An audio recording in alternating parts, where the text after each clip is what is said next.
Hi hello నమస్తే welcome to my channel by channel కొత్తగా చూస్తున్నట్టయితే ముందుగా సబ్స్క్రైబ్ చేసుకోండి. అలాగే నేను చెప్పే వీడియో నచ్చితే మాత్రం అందరికీ షేర్ చేయండి భయ్య.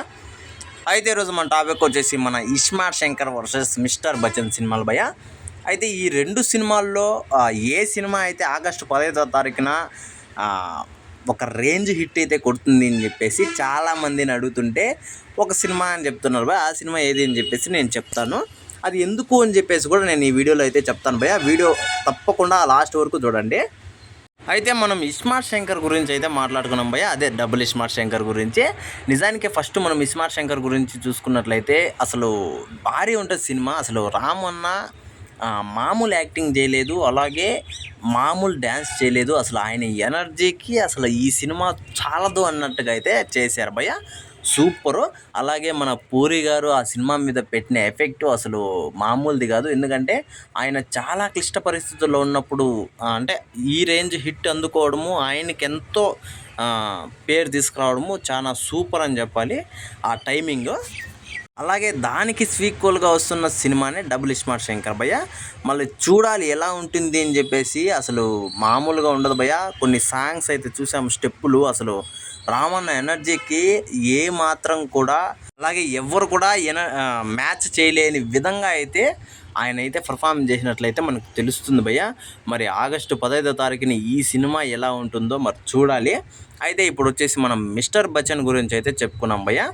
అయితే మిస్టర్ బచ్చన్లో చాలా వరకు మనం చెప్పుకోవాల్సింది ఏంటంటే డైరెక్టర్ గారి గురించి, అలాగే మన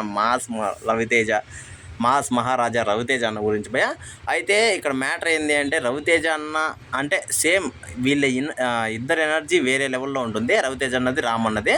అయితే రవితేజ అన్న ఎనర్జీ కూడా ఒక బీమత్సంగా ఉంటుంది భయ్య, మామూలుగా ఉండదు. ఆయన సినిమాల్లో ఆయన ఎనర్జీనే, ఆయన డెడికేషనే ఆ సినిమాలకి ప్లస్ అని చెప్పాలి. అయితే ఇక్కడ ఒక మైనస్ కూడా ఉంది భయ్య హరీష్ శంకర్ గారు. అయితే నేను ఎందుకు ఇలా అంటున్నాను అంటే హరీష్ శంకర్ గారిని అయితే తప్పు పట్టట్లేదు. యాక్చువల్గా అయితే హరీష్ శంకర్ గారు మళ్ళీ మిస్టర్ బచ్చన్ కూడా డబ్బింగ్ సినిమాని అనేసి ఒక అంటే ఇంటర్వ్యూలో చెప్పినట్లు నాకు గుర్తు భయ్య. అంటే డబ్బింగ్ సినిమా తీస్తే తప్పేముంది అది ఇది అని చెప్పేసి చెప్పారు. ఇది డైరెక్ట్గా డబ్బింగ్ సినిమా అని అయితే చెప్పలేదు. మరి ఈ సినిమా కూడా డబ్బింగ్ సినిమా అయితే అసలు పరిస్థితి ఏంది, ఎలా ఉంటుంది అని చెప్పేసి చాలామంది అయితే ఇప్పటికే తలబట్టుకుంటున్నారు.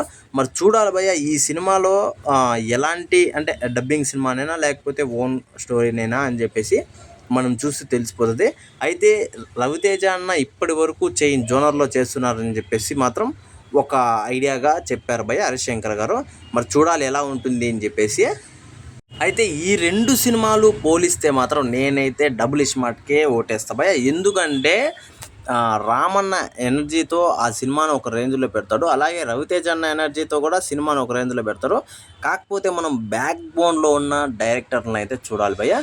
ఇక్కడ మన పూరి గారు అసలు మామూలు ప్లానింగ్ చేయలేదు డబుల్ ఇస్మార్ట్తో. మరి హరీష్ శంకర్ గారు గురించి ఒక క్లారిటీ అయితే లేదు, అందుకు నాకు కొంచెం డౌట్ భయ్య.